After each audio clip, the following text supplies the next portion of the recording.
अतिशय अवघड कार्यक्रम आहे, कारण एकतर कार्यकर्ता त्यांनी आदर्श पद्धतीने वागायचं आणि आदर्श सरपंच.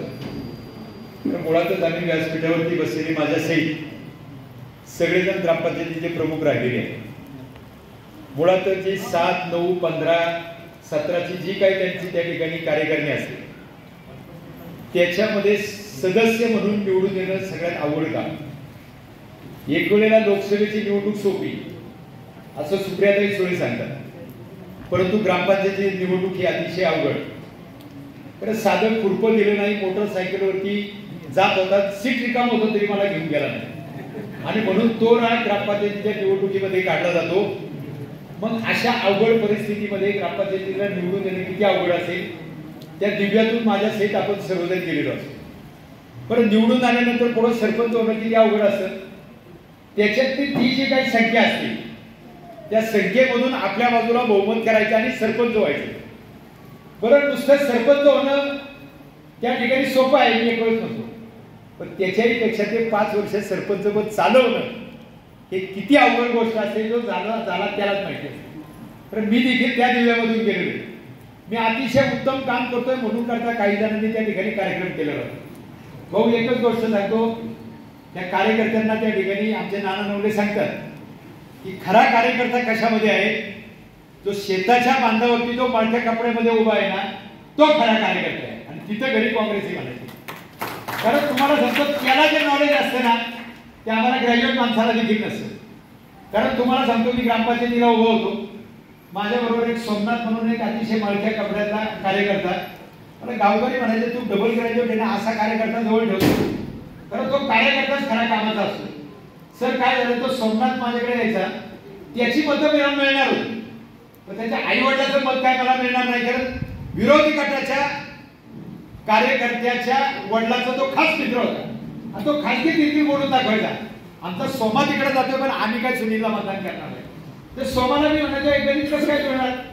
तो म्हणायचा, तुम्ही काय भाऊ काळजी करू नका, मला काय करायचं मी बरोबर करतो. ज्या दिवशी मतदानाचा दिवस उजाडला भाऊ, त्या दिवशी तो सकाळी उठला, जनावरांच्या गोठ्यामध्ये त्याच्या वडिलांना नाना म्हणायचे. तो नानाकडे नानीकडे गेला, म्हणला तुम्ही म्हणला नाना तेच खरे बाबा. म्हणजे काय, सुनील बोलायला जसा चतुर आहे ना त्याचा वागायला पण चतुर आहे. रात्रीतून पठ्याने घोटाळा केला. म्हणजे काय केलं, म्हणजे वरती बिल्डिंग लावली त्यांनी आणि सगळी चिन्ह रात्रीतून बदलली. म्हणजे काय झालं, म्हणलं सुनीलच्या पॅनेलची चिन्ह समोरच्याला गेली रात्रीतून, त्याची चिन्ह ह्या बाजूला आली. त्याच्या आईला मी तुला म्हणलं होतं ना घोटाळा करेल, तेव्हा नाना पहिल्या मतदानाला झाला. त्यांनी आतमध्ये नेलं आणि बरोबर आहे ना, माझं आहे ना त्या ठिकाणी खुर्ची चिन्ह होतं, खुर्ची, टेबल आणि टीव्ही, त्याच्यावरती शिक्के मारले. आणि बाहेर आल्यानंतर तंबाखूचा बाळ नानाने माळला. विरोधी नेत्याच्या पॅनलचा जो नेता होता त्याचे वडील आले. ते म्हणले, काय बरोबर नाना काम केलं ना. म्हणला बरोबर केलं, पोऱ्या किती हुशार असू दे. म्हणला मी त्याच्यापुढे काय म्हणला, पोऱ्याने बरोबर चॅप्टर पणा केला होता.